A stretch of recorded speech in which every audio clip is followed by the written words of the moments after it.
A 5-year-old girl was shouted at and forced out of the house by her stepfather.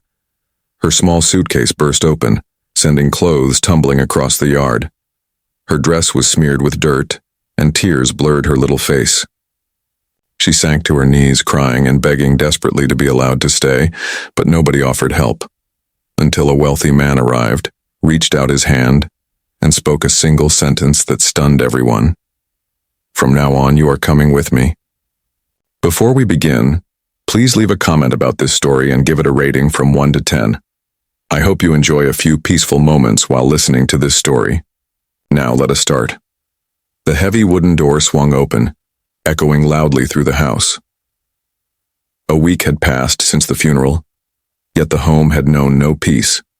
Emily Carter, 5 years old, clutched a small suitcase tightly against her chest, her eyes full of confusion. Once this house had been a place of comfort, where her mother's songs lulled her to sleep and her stepfather carried her in his arms while reading bedtime stories. That warmth now existed only in memory. David Carter, 40, a man who had once been kind and calm, now slumped in a leather chair. His striped green and yellow shirt was wrinkled and his hand clutched a half-finished glass of liquor. The alcohol had reddened his eyes and his voice was rough and unsteady as he shouted, his words shaking the living room. "You are not my child. You are nothing but a burden. Get out, right now." Emily flinched, her tiny hands trembling around the suitcase handle. She tried to step toward the stairs, but a sudden push from behind knocked her down, spilling her suitcase and scattering clothes across the floor. Her old teddy bear, a birthday gift from her mother, rolled across the cold tiles. Vanessa Blake, 30, Emily's late mother's cousin, quickly moved toward David. Her tight red dress and golden curls glowed in the light, and her lips were painted in sharp red. She touched David's arm gently, pretending to calm him. "Stop it, the poor child. You've had too much to drink." But when her gaze turned to Emily, her eyes flickered with a mocking smile, hidden behind a mask of false pity. Emily noticed but dared not speak. Outside, a few neighbors peeked from behind the fence, whispering to each other, yet none dared to intervene. The house had long rejected outside interference. Emily struggled to her feet, grabbing the teddy bear and holding it tightly against her chest. Tears streamed down her cheeks as she whispered to herself, "Daddy, you promised you'd never leave me." David staggered down the steps, his face darkening with anger. "Stop pretending," he barked. "I told you already." Emily knelt upright, her voice shaking but clear. "I'll be good, I won't make noise, I can sleep on the sofa if you want, just don't send me outside, don't call me Dad." David snapped, "Your mother is gone. It's over. I won't carry any more burdens." "I'm not a burden," Emily insisted, shaking her head and clutching her teddy bear so tightly that her hands turned pale. "I can make porridge like Mom taught me. I'll study hard, please don't drink anymore, it scares me." "Shut up," David roared, pointing directly at her. "You are just like your mother, always dragging me back to the past. The past is our family," Emily sobbed, feeling helpless and heartbroken. "You used to carry me on your back to the park, don't you remember?" Vanessa leaned in, her voice smooth, dripping with a cruel warmth. "David, that's enough. Let her learn to walk on her own," she whispered, a fleeting, victorious smile flickering on her lips. "Daddy, please." Emily pressed her hands together, her knees scraped and bleeding from falling onto the tiled floor. "You're all I have left. Get out." David gritted his teeth and shoved the suitcase into the yard. Clothes flew everywhere, even her crumpled nightgown. "Don't make me say it again." At that moment, firm footsteps echoed at the gate. A tall man in a cream-colored suit stepped through, carrying a black leather bag. His hair was neatly combed, his face stern, yet his eyes held determination and warmth. It was Jonathan Reed, 35, a prominent attorney in New York and founder of Reed & Partners. He had represented major companies and earned wealth, often praised by the press, though he had never boasted. Today, he was not here for work. He had come because of a promise to Sarah, an old friend now gone, to visit her daughter. The scene before him froze him in place. The little girl slumped on the steps, clothes scattered, her teddy bear lying to the side. David swayed unsteadily, while the woman at his side smiled with triumph. Without a word, Jonathan stepped forward, picked up the teddy bear, and placed it gently in Emily's hands. His voice was calm, but firm. "David, this is how you treat a child?" David stiffened, then growled, "Jonathan, who do you think you are to interfere? This is my house, my family. Get out, right now." Jonathan straightened and met David's gaze without flinching. "Your house? The matter is throwing a motherless child into the street. That child is the daughter of the woman who once loved you with all her heart." Emily clutched her teddy bear, her eyes brimming with tears, but inside a faint spark of hope lit up, the first since her mother passed away. Jonathan extended his hand to her, speaking slowly, each word deliberate. "From now on, you're coming with me." Emily hesitated, glancing at David as if he might stop her. But David looked away and turned back inside. Vanessa's smile of triumph widened. Finally, Emily's small, trembling hand touched Jonathan's. Behind her, the house door slammed shut with a heavy echo, sealing the end of her past life. That moment marked the beginning of a new journey, one where a child would find family again and a man would change her fate. Jonathan bent down, picked up the burst-open suitcase, and quickly gathered Emily's belongings. He brushed dust off the teddy bear with his sleeve and placed it carefully back into her arms. Without another word, he gently helped her to her feet. Her small hand clutched his wrist, afraid to let go. "Let's go, sweetheart," Jonathan said softly. He opened the Bentley's door, fastened the seatbelt, and adjusted the seat for a 5-year-old. Emily hugged the teddy bear tightly against her chest, unable to lift her red, tear-streaked face. Jonathan's cream-colored vest was stained as he leaned down, but he didn't notice. He turned on the heater, checked the seatbelt one last time, and closed the door. Across the porch, the house door remained firmly shut. Next door, Mrs. Linda Green, the elderly neighbor, pulled back her curtain just enough to watch. She opened her window and called out into the empty street. The little girl had done nothing wrong. Her voice trembled, but it carried a steady determination. Jonathan looked up and nodded at her, a quiet gesture of gratitude. He would remember that face. It mattered now because the truth needed witnesses. Jonathan walked around to the driver's seat and started the engine.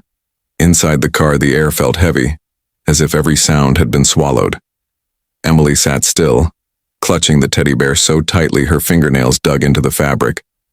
Speaking slowly and lowering his voice so as not to frighten her, Jonathan said, "I'm Jonathan. Your name is Emily, isn't it? I think I heard your mother talk about you." Emily pressed her lips together, her voice barely a whisper. "My name is Emily." Jonathan gave a faint, sorrowful smile. "Your mother was the best friend I ever had. I promise I won't let you be alone." Emily shifted slightly but kept her head down. "Mom used to talk about Uncle Jonathan," she murmured. "She said you were the only one who always helped her." Jonathan drew a deep breath, steadying his voice. "Thank you for telling me that. From now on, things will be different. You're safe now." Emily hugged the teddy bear even closer. After a long pause, she whispered, "Can I stay with you, at least for tonight?" "Of course," Jonathan replied immediately. "My house is in Manhattan. There's a guest room. I'll call ahead so the housekeeper can prepare warm blankets for you." Jonathan's phone buzzed softly. The screen showed the name Anna Roberts, his private assistant at the law office. He silenced the call, not wanting to disturb the fragile calm that had settled over the child. Instead, he typed a short message. "Do not call right now. I'm handling something important. I'll reach out later." At his firm, everyone knew he always put people over work, especially when a child was involved. The car pulled away from the quiet neighborhood of Scarsdale. Jonathan turned up the heat slightly and reached for a small bottle of water from the console, handing it to her. Emily accepted the bottle with both hands. She drank in tiny sips, careful not to spill, as if one mistake could take everything away. Jonathan watched her in the mirror, thinking carefully about how to start. "When I was about your age," he said, I had to leave a place that was supposed to be home. I grew up in an orphanage. There were days I felt invisible, like no one could see me. But your mom did, and I had a friend too, someone who helped me through the darkest times. Emily slowly turned her face toward him for the first time since getting into the car. Her eyes were still swollen, but the panic in them had softened. Did Mom talk to you often? She asked. Yes, Jonathan answered.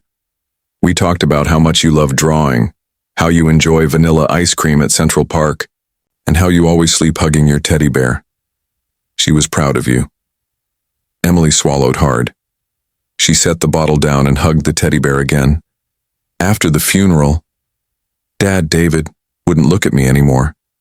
Aunt Vanessa said I messed everything up. She said once Dad signed all the papers, I wouldn't be there anymore. I tried really hard to be good. Her voice faltered. Then she added softly, almost as if afraid of waking something hidden. I miss Mom so much. Every night she read me a story. Sometimes it was Charlotte's Web, sometimes Good Night, Moon. After reading, she sang me to sleep. She always sang You Are My Sunshine. When she sang, I wasn't afraid of the dark. Now, at night, I can't turn the light off. Jonathan felt his chest tighten, but he kept his tone calm and steady. He allowed the silence to linger, giving her words space to settle in the air without interruption. In his mind, the memory of the hospital room returned, the sharp scent of disinfectant, Sarah's face thinned by cancer, and her last request, if anything happens, please watch over her for me. And now her daughter sat beside him, clutching a worn teddy bear, confessing that she no longer dared to sleep in the dark. He could not understand how adults could treat a child this way. No child should ever have to prove they deserve a home. Jonathan spoke slowly. You are not at fault. Adults grieve in complicated ways, and sometimes they let others mislead them. But that doesn't make you a mistake. Here, you are safe. Emily didn't respond immediately. After a while, she slid a tiny finger into the sleeve of Jonathan's suit jacket, brushing it lightly, as if testing whether his support was real. Jonathan stayed still, accepting the gesture as an answer. He signaled and merged into the lane, his voice softening. Tonight, you just rest. Tomorrow, we'll meet a few good people. There's a detective named Maria.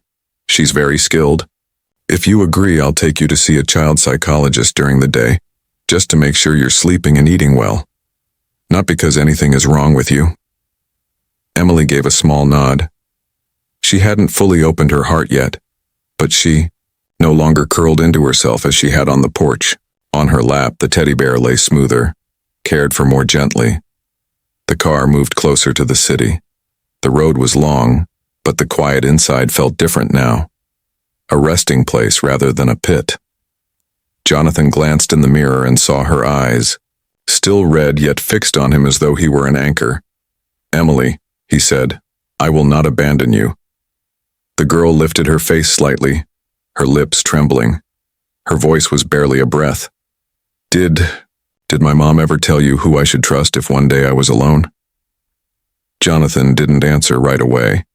He switched on the signal and moved into the slower lane, placing his warm hand gently over hers as a quiet reassurance. Let's go. Home first, he said. Then I'll tell you. The car stopped in front of a Manhattan building. The doorman, Mr. Harris, opened the door and bowed. His eyes softened with sympathy when he saw the little girl clutching a teddy bear. Yet he kept the professional composure of someone accustomed to service. Good evening, Mr. Reed. Jonathan nodded and spoke softly. Would you please carry the suitcase? Yes, sir, Mr. Harris replied simply, following them in silence. In the elevator, Emily stayed close to Jonathan, gripping the teddy bear's strap as if it were a lifeline. Jonathan pressed the floor button and watched the numbers light, up one by one. He lowered his voice. Your mother once spoke of me. She said that if something bad ever happened, you could trust me. Emily tilted her head slightly, then quickly looked down again as if afraid to hope too much. The doors opened. Miss Parker, the middle-aged housekeeper, waited. She lived by tidy principles of American orderliness, straightforward yet discreet. I warmed the chicken soup. There's toasted bread and warm milk, she said, looking at Emily with only a gentle smile, asking no questions. Jonathan thanked her. I'll take care of the child tonight. Please rest early. The dining room was softly lit. Jonathan pulled out a chair for Emily and placed a bowl of soup and a small glass of milk in front of her. Steam rose gently from the food, but Emily did not touch the spoon. She sat quietly, eyes fixed on the table, smoothing the hem of her teddy bear's dress with her hand.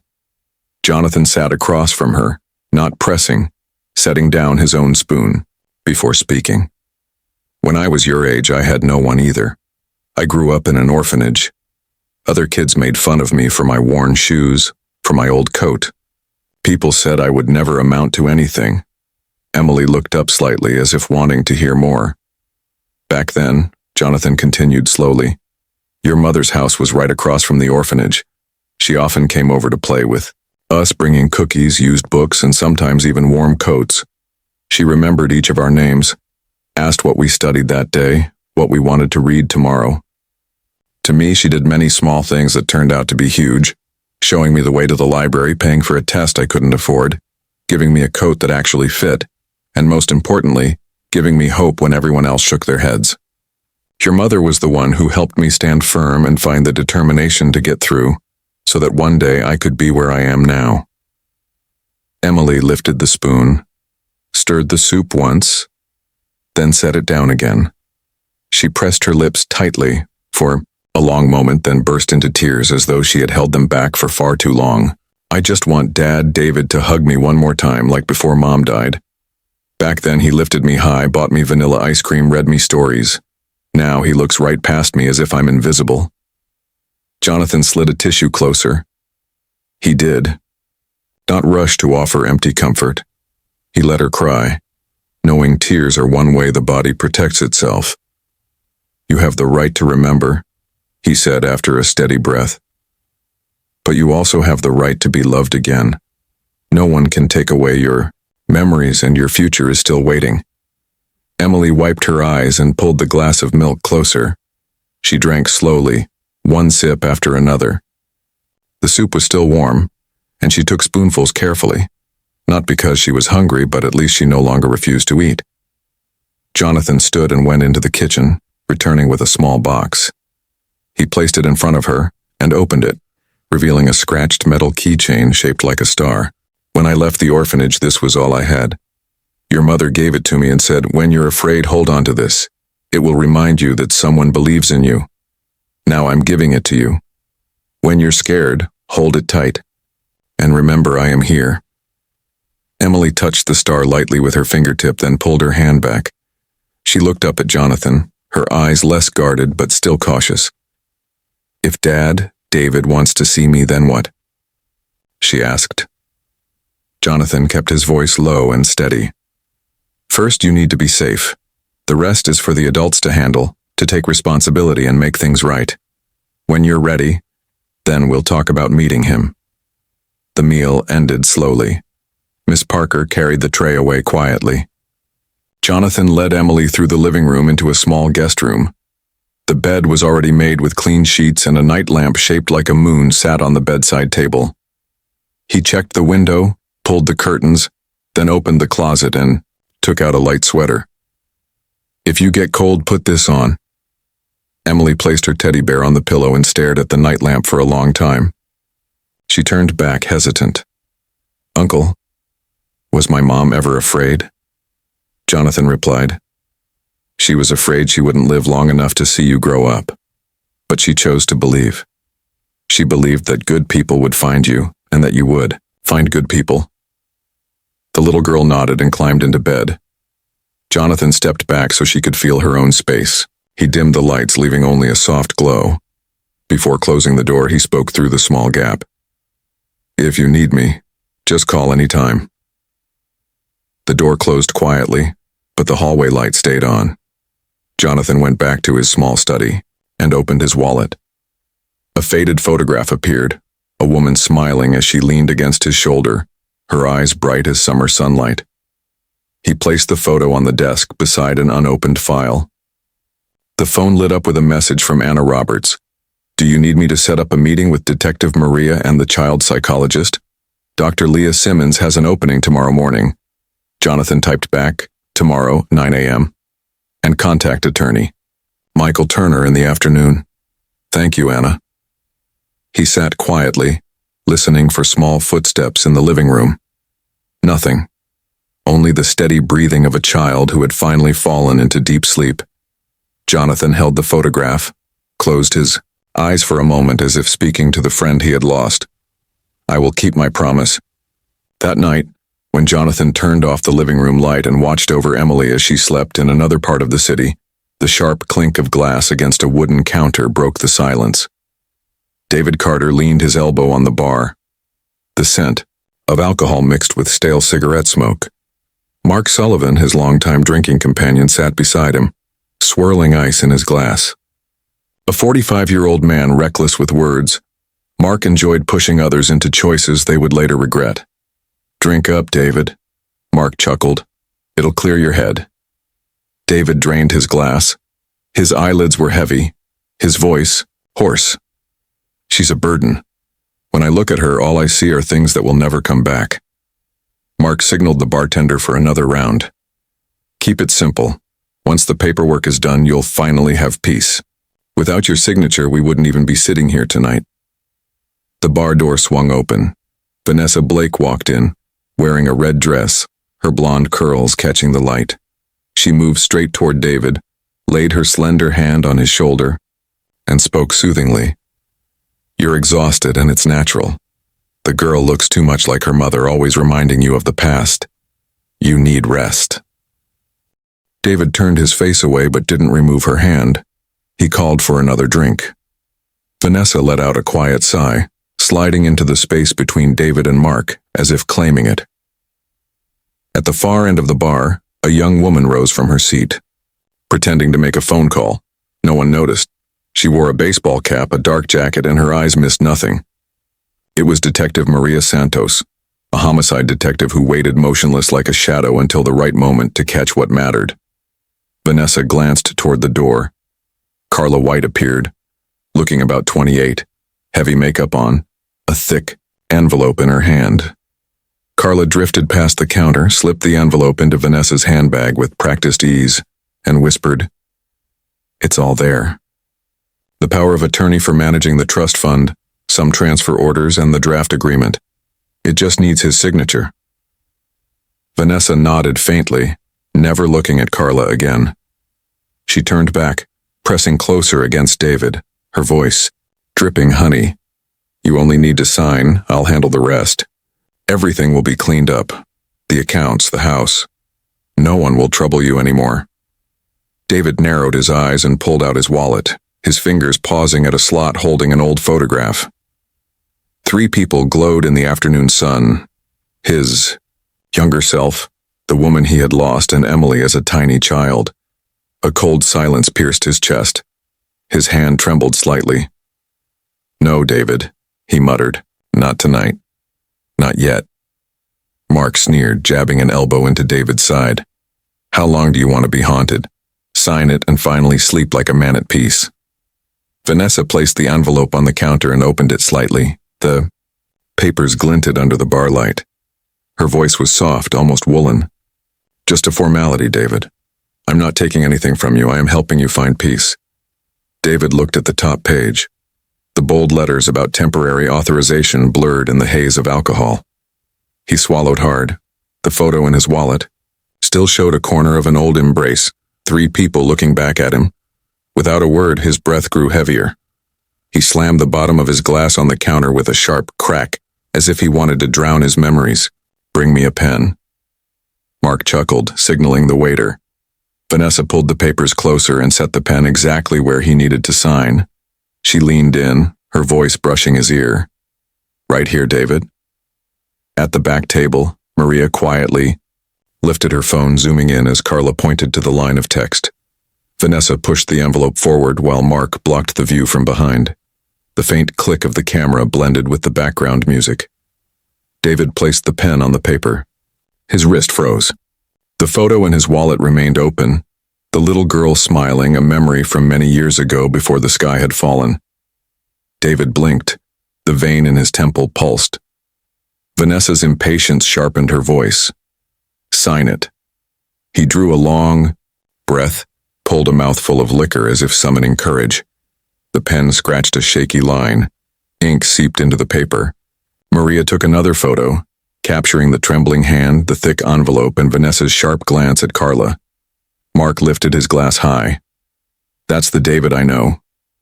Vanessa closed the envelope, slid it back into her bag, and let a thin smile curve across her lips. It's done.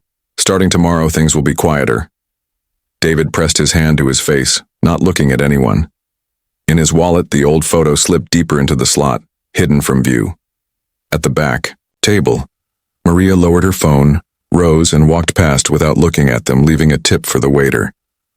Her steps were light, steady. By the time the door closed behind her, she already had what she came for, the moment when three names appeared together in one frame. David, Vanessa, Carla, and a signature still wet with ink. At dawn, Jonathan received a short email. There is evidence. Keep the girl safe. I will be in touch. He looked at Emily sleeping and nodded to himself. Then he typed a message to someone else. Later that morning, Jonathan brought Emily to the home of Mrs. Across the street, a white funeral. Wreath still hung from the day of the service. Linda Green opened the door quickly, and the moment she saw Emily, she threw her arms around her, her voice breaking. "My dear," she whispered. She had knocked on the door, tried to speak to them, but stopped. She swallowed hard. Her hands trembled as if even touching Emily might hurt. Emily stayed quiet in the embrace, her teddy bear pressed between them. She didn't cry. She simply rested her head on Linda's shoulder, as if searching for a familiar scent. Mr. Henry, Linda's husband, stayed a step behind, placing a pitcher of water and a few cookies on the table. He was a man of few words, but his eyes were steady and warm. They all sat around the small dining table. Jonathan opened his notebook and asked permission to record. Linda took a deep breath, speaking slowly so her voice wouldn't falter. "I saw the girl kneeling, begging him not to do it, but he..." She turned her face and wiped her eyes. He still pushed her away. And that woman, Vanessa, said, "Let him be," then shut the door.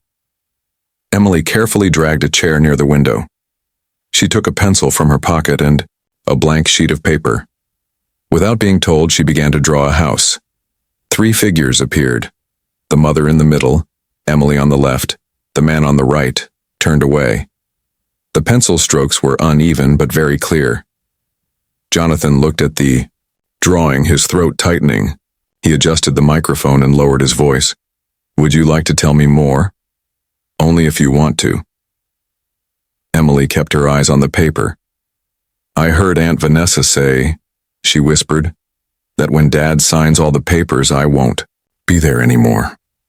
The pencil pressed harder on the picture of the door. She shaded it carefully as if everything poured into that single hinge. Linda gripped Jonathan's hand, squeezing lightly. "Do something. The girl can't take any more." Jonathan nodded and took out his phone, calling attorney Michael Turner. Turner, almost 40, was a close colleague of Jonathan's, known for his persistence in family litigation. His voice was firm and steady. "Send me everything. Videos, photos, witness statements. I'll request a temporary protective order for her, and I'll file for an emergency hearing." Jonathan forwarded Maria's email along with a summary of Linda's testimony.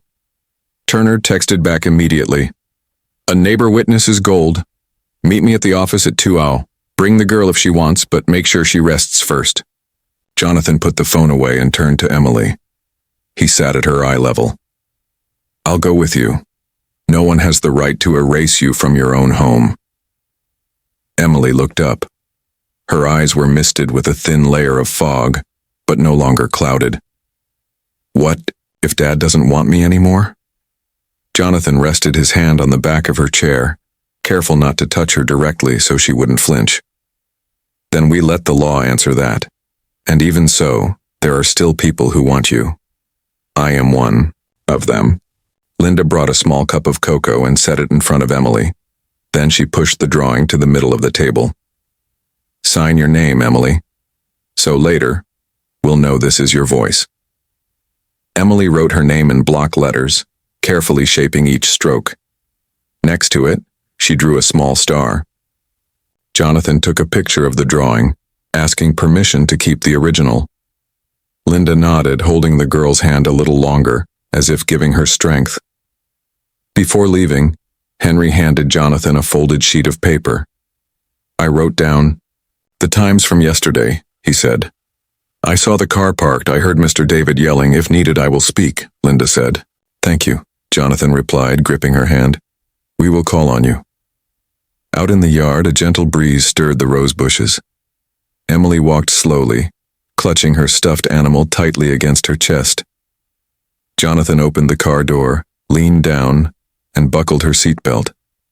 He paused for a moment and asked softly, "Is there something you'd like to eat today? Anything at all?" "Buttered toast," Emily replied. "And if possible, vanilla ice cream, but I'll only eat a little." Jonathan smiled. "All right. We'll make the toast. The ice cream will be for later after we meet a friend of mine on the way back to Manhattan." The phone vibrated. Turner called on video, his face clear on the screen. "I've scheduled the filing. Detective Maria will send me the original file." Jonathan answered, "I want a child psychologist to do a preliminary assessment, not to label the girl, but to show she is already being harmed." "Already arranged," Jonathan added. "And I want to request a temporary restraining order against Vanessa. There's a basis for it," Turner said firmly. "We'll do it immediately." The call ended. Jonathan glanced in the rearview mirror. Emily was watching the scenery pass outside the window. She spoke in a small voice, as if laying the first stone of a new beginning. "I trust you, but I still miss my dad." "You can miss him and still be protected," Jonathan replied. "Those two things don't conflict." That evening, the law office lights burned bright. Turner spread the files across the table, piecing them together into a clear picture. A message from Maria read, "The photos are on the server. There's..." A short audio clip. Linda sent the sworn statement. Henry confirmed the timeline. Emily's drawing lay in the center, like a simple map only an honest heart could fully understand. Jonathan stood tall, looking at Turner. His voice was deep and steady. "Without hesitation, we're taking this to court." After Turner closed the file, Jonathan picked up his coat and held Emily's hand as he stood. "Let's go," he said softly. "We're going to court." Emily nodded, clutching her teddy bear. Her small steps stayed right beside his, not straying half a step. The hallway of the Manhattan family court was brightly lit. Turner walked ahead to clear the way, carrying a thick case file under his arm. Detective Maria Santos was already waiting. She quickly handed over a USB drive and gave Jonathan a firm nod. "The original is in here," Maria said. "I'll step in as a witness if needed." "Thank you," Jonathan replied, then bent down to straighten Emily's collar. He whispered, "All you need to do is tell the truth. No one can take your voice away." The courtroom doors opened. Judge Patricia Coleman, 50 years old, steady and composed, sat in the presiding chair. She gave a brief introduction, emphasizing the child's safety throughout the hearing. Her voice was neither cold nor gentle, but it made the entire room fall silent. On the plaintiff's side stood Jonathan and attorney Michael Turner. Across the aisle, Vanessa Blake entered as if walking a red carpet, her fitted dress drawing every eye. Beside her was Peter Dawson, 40, a sharp lawyer known for his fierce attacks. David Carter followed, his collar rumpled, eyes sunken and weary. Vanessa leaned in and whispered, her lips brushing his ear like a dry blade. "You have to prove the girl isn't normal. Otherwise, we lose everything." David's shoulders jerked slightly, but he gave no reply. The judge confirmed the identities of both parties. Turner stood and spoke briefly. "Your Honor, we are requesting a temporary protective order for Emily and are submitting evidence of expulsion and asset manipulation." Jonathan handed Maria's USB to the court clerk. Linda and Henry sat in the back row, holding hands, their eyes restless but determined. Dawson lifted a stack of papers, his tone flat, rehearsed. The defense submits a psychological evaluation of the child. The document indicates Emily exhibits instability, fabricates stories, and cannot remain in a triggering environment. He placed a photocopy on the table, sliding it toward the clerk. Vanessa lifted her chin, staring at Jonathan with an air of triumph. Turner arched a brow. Your Honor, may we know the basis of this evaluation and the individual who conducted it? Dawson's lips curled. A family counseling specialist. For privacy reasons, we request to withhold the name at this stage. Judge Coleman tapped her gavel lightly. Without identification and professional verification, this document will not be considered evidence. However, the court notes the defense will have to prove its validity if they intend to rely on it. Jonathan leaned toward Turner, speaking in a near whisper. Keep pace. Don't let them drag us into the mud. Turner nodded, then requested permission to call the neighbor as a witness. Linda stepped forward. She spoke evenly and short, fragments, her voice breaking at points. I saw the little girl kneeling. I begged him not to do it, but the door still closed. David lowered his head, his hand clenching tightly. It was Emily's turn. Jonathan lifted the little girl onto the stand. Keeping his hand steady on her arm until she stood firmly, he leaned down and whispered, Just say what you remember. You don't need to say much, only the truth.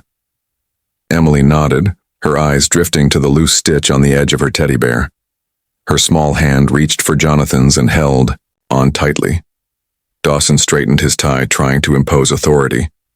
Emily, do you know that lying is wrong? Emily blinked. Her voice was small. I know. Have you ever made up a story just so Mr. Jonathan would give you gifts? Jonathan shot up to his feet. Objection, leading and insulting. Judge Coleman responded. Sustained. Attorney Dawson, stick to the facts. Turner stepped forward, blocking half of Dawson's view. His voice was calm. Emily, can you tell the court why you were afraid to go home that day? Emily swallowed hard. Because Aunt Vanessa said when Dad finished signing the papers, I wouldn't be there anymore. The entire courtroom fell silent. Dawson pressed his lips together, then raised his hand to request access to the report. He spoke rapidly. As the court can see, the child is traumatized. This is a sign of instability. Turner immediately countered. Being forced out of her home is not trauma. It is a real experience. Jonathan laid another folder on the table. Emails, photos, statements, along with Detective Santos's recording of the property deal from last night. Vanessa stiffened for a moment, then leaned her shoulder against David. She whispered into his ear, her voice sweet to the point of chilling. All you have to do is say the girl made it up. Just one sentence. David stared down at his shoes, his fingers tugging at the hem of his shirt as if searching for something to hold on to. His eyes lingered in a blur of fear and regret. The alcohol had not fully worn off, but it could not mute the pounding of memory. Judge Coleman scanned the list of evidence and looked up. The court will temporarily admit. The court accepted the neighbor's testimony as credible and admitted Exhibit 5, a USB containing images. The psychological report remained unverified and could not yet be used as conclusive evidence.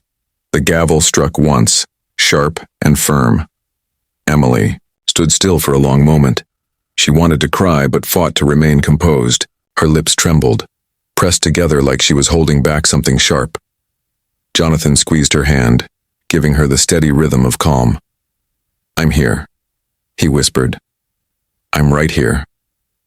The girl drew in a deep breath and lifted her face. Her eyes passed over Dawson, past Vanessa, and finally landed on David. There was no accusation, only a longing, knocking on the door of memory. Dad? Emily's voice broke. Do you remember the time we ate ice cream together at Central Park? Her words fell into the courtroom like a pebble hitting still water. David lifted his head by instinct, then froze. He swallowed hard, his throat dry as paper. No one spoke again. Only the soft scratch of the court clerk's pen filled the room. Emily tightened her grip on the teddy bear, drew in another breath, held it, and then let it out slowly. That day was Sunday. Mom was sitting on the couch reading a book. Dad carried me on his back toward the door and said, "Let's go find some sunshine." We went to Central Park. Dad bought me 2 vanilla scoops, one melted in my hand, and he laughed before licking it clean. I told him it was gross and he laughed even harder. Then we went to the lake and Dad folded a paper boat from a receipt and set it afloat. He said if the wind was good, the boat would reach the very spot where Mom was standing that day. The wind was perfect. Her voice was steady and clear, each sentence laying another brick on the foundation of a memory long buried. Jonathan stood quietly beside the podium, matching his breathing to Emily's. Turner stared down at his notebook, pen in hand but unmoving. David wavered in his seat as images surged back like a tide.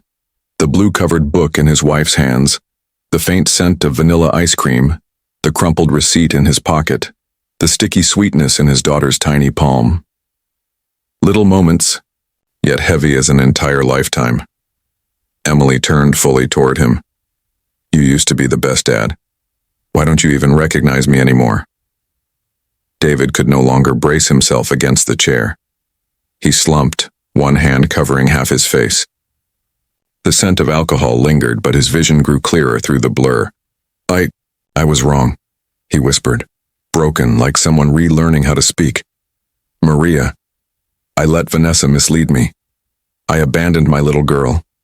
Detective Maria Santos tilted her head slightly, but did not interrupt, only noting the time in her notebook. In the back row, Linda gently touched Henry's hand. Neither spoke. The courtroom seemed to hold its breath. Vanessa sprang to her feet, her voice sharp as glass. "Don't listen to her. She's making it up. Children misremember things all the time. David, say something." David did not look at her. He lowered his hand from his face, revealing bloodshot eyes. "There are things you can't make up," he said quietly, more to himself than anyone else. Peter Dawson immediately jumped in. "Your Honor, the defense objects to turning this courtroom into a stage for emotional theatrics.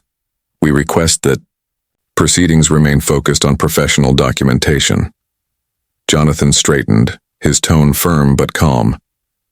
"A child cannot invent longing." Judge Coleman raised her hand. Silence. She looked from Emily to David, then turned to Dawson. "This courtroom is not the place for personal attacks, counselor. Return to fact-based questioning." Vanessa gripped the edge of the table so tightly her knuckles turned white. "If the court allows a child to control everything, then we have no law at all." Turner turned toward her, calm and measured, as if tying a bow. "Law begins with the truth, and the truth has just spoken in the voice of a child."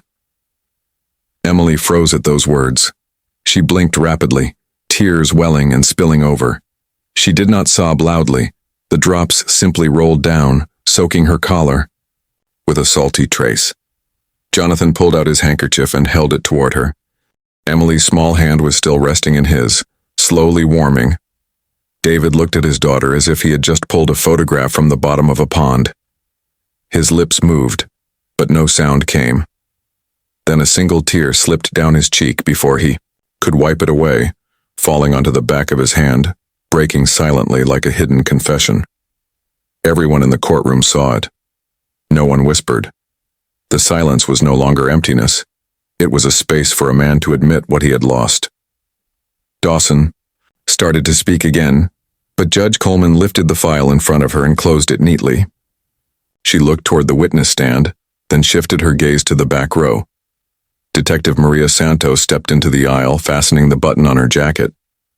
Her gaze was sharp and unwavering, connecting the event to the truth like a live wire. The judge gave a single nod.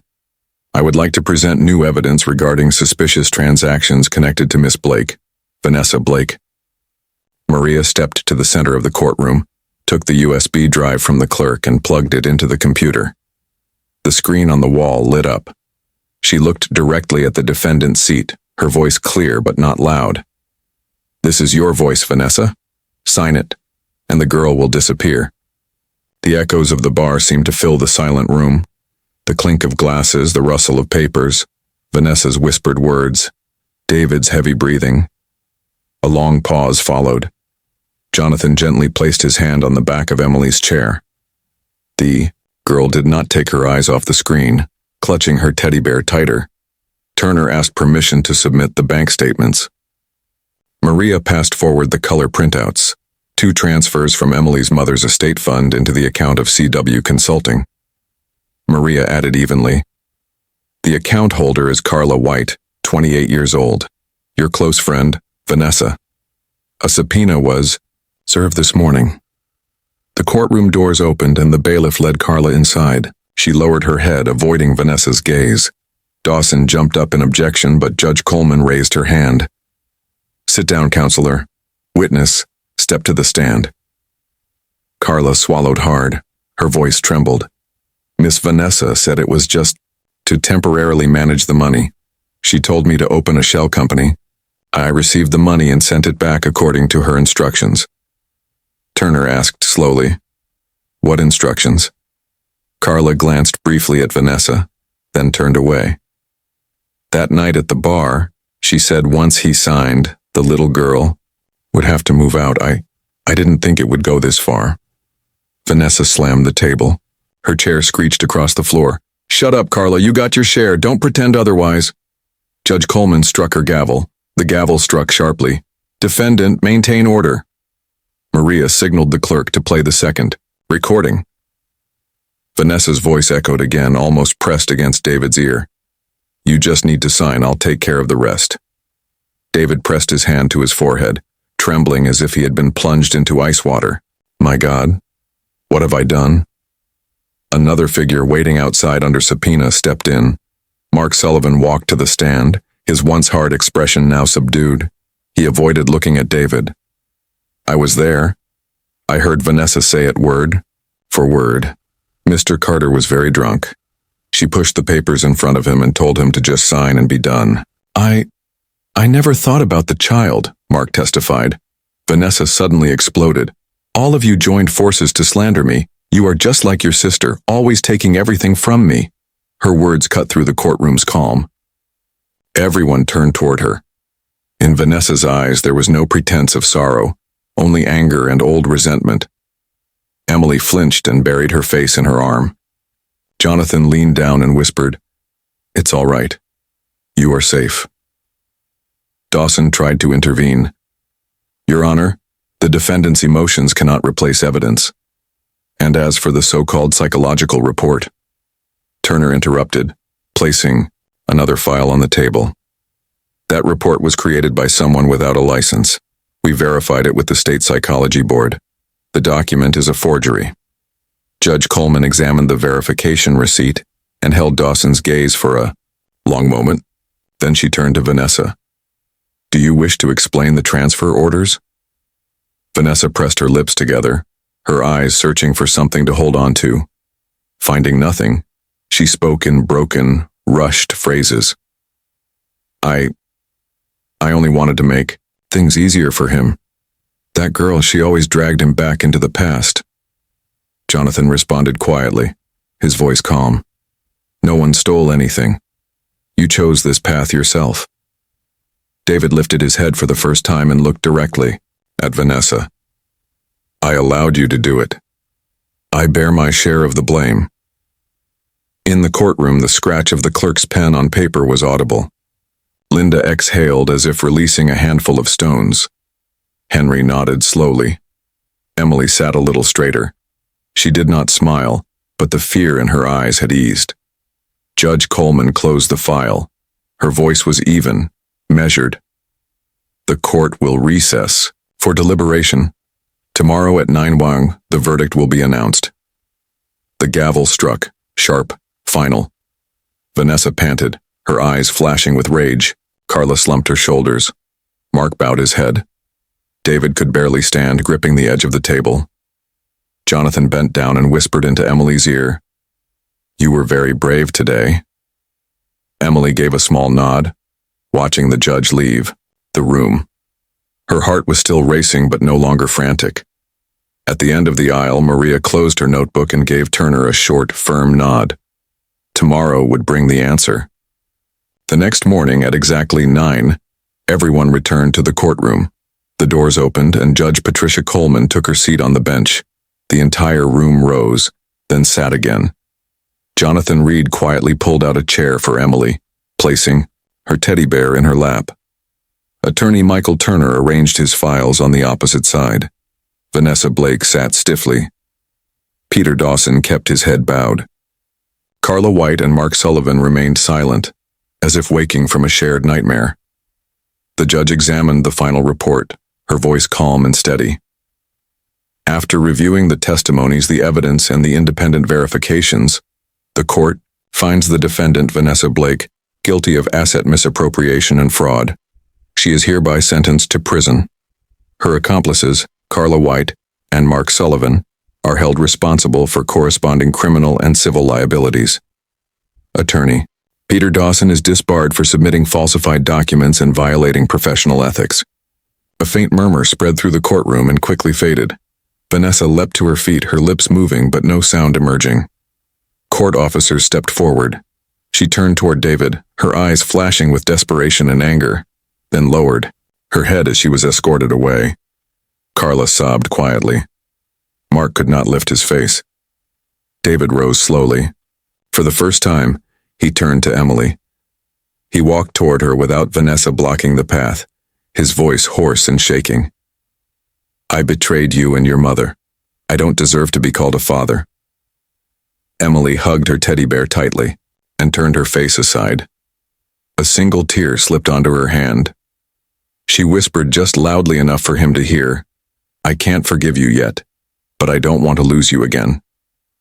David nodded, as if hearing his own private sentence. He spoke softly, almost like a promise to himself. I will make it right no matter how long it takes. Jonathan rested a firm, warm hand on Emily's shoulder. Forgiveness doesn't come in a single day, but love can begin again, starting now.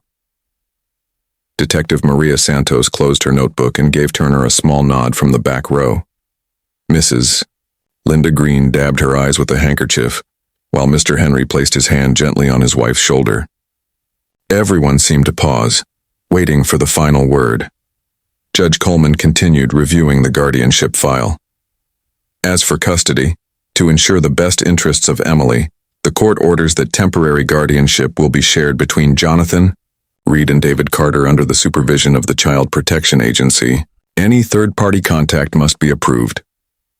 A middle-aged woman stepped forward and introduced herself. I am Karen Liu, a social worker appointed by the court.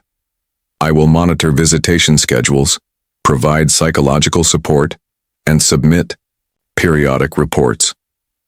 Her words were brief, her eyes gentle yet firm. The court clerk read the visitation timetable, the date of the first therapy session, and the hotline for emergencies. Turner signed the confirmation. Jonathan requested a separate appointment for the following Monday. Karen nodded and quickly noted it in her book. When the hearing ended, everyone began to leave. David stayed a short distance from Emily, careful not to get too close. I'll see you Thursday afternoon at Miss Karen's office. I'll be there on time, he said. Emily did not reply but gave a very small nod. Yellow lights poured across the stone hallway floor. Maria paused to offer brief congratulations. Linda embraced Emily, whispering, You did so well. Turner shook Jonathan's hand, his voice calm but steady. We've made it halfway. They stepped out onto the courthouse steps. The city wind blew past, carrying the smell of coffee from a street cart on the corner. Jonathan opened the car door and waited for Emily to get in. She held the door open without closing it completely, then looked up at him. Her eyes were still swollen but no longer filled with fear. Do you think I can trust Dad again? Emily asked, her voice trembling like a newly strung violin. On the courthouse steps that afternoon, Emily spoke softly. Jonathan opened the car door and bent down to meet her eye level. Trust isn't something that happens all at once, he said gently. It grows through small things, repeated over time.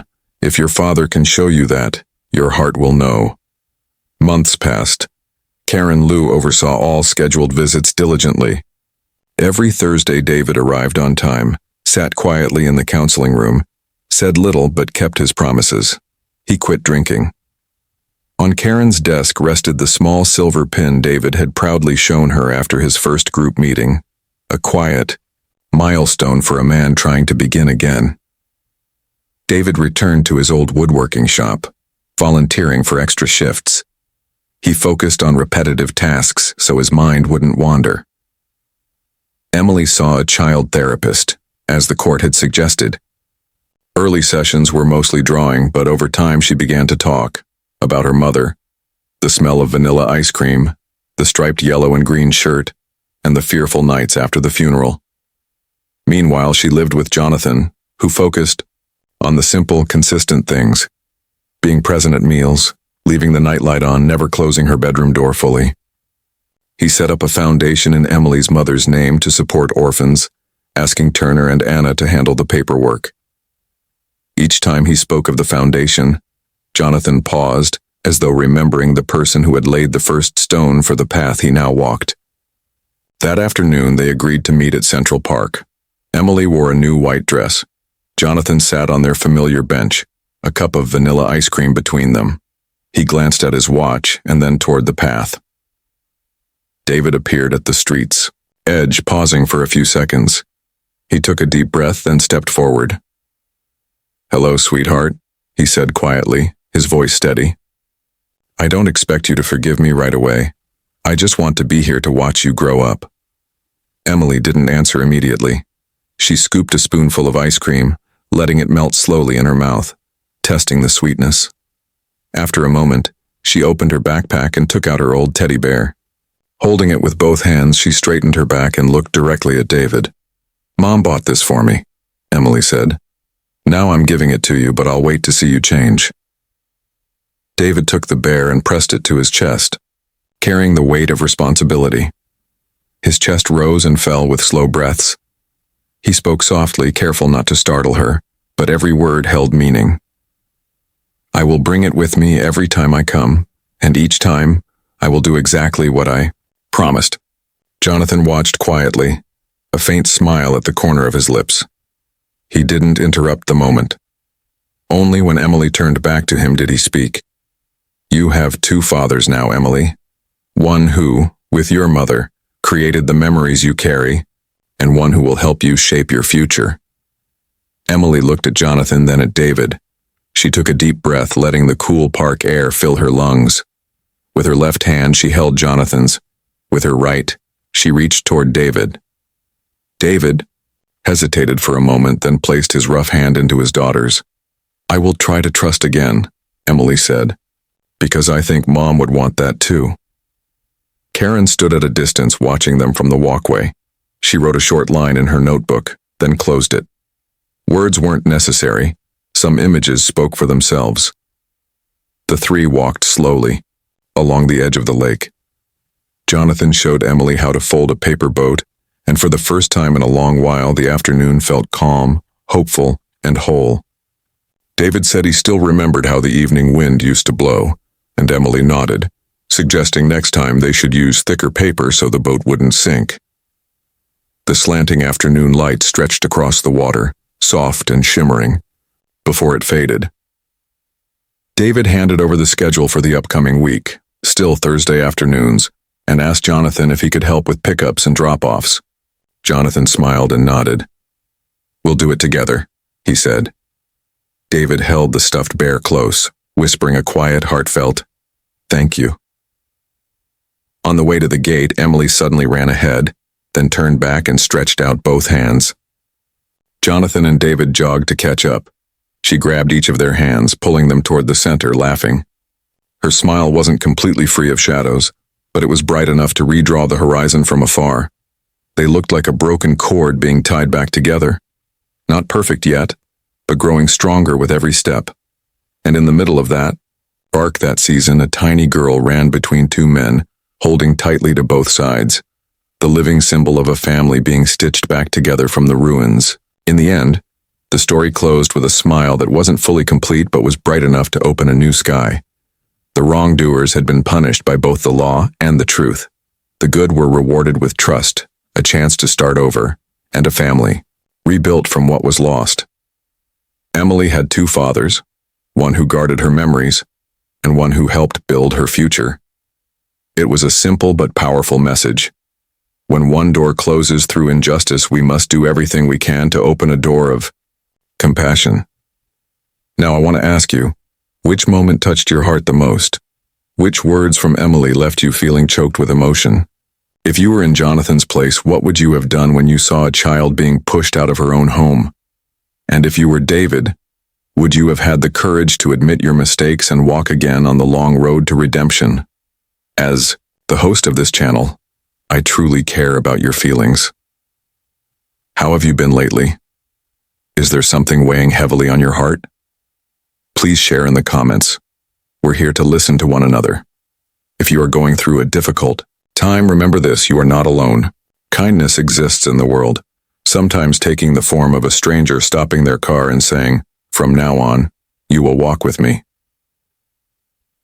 If you love heartwarming, moving stories like this, please follow the channel.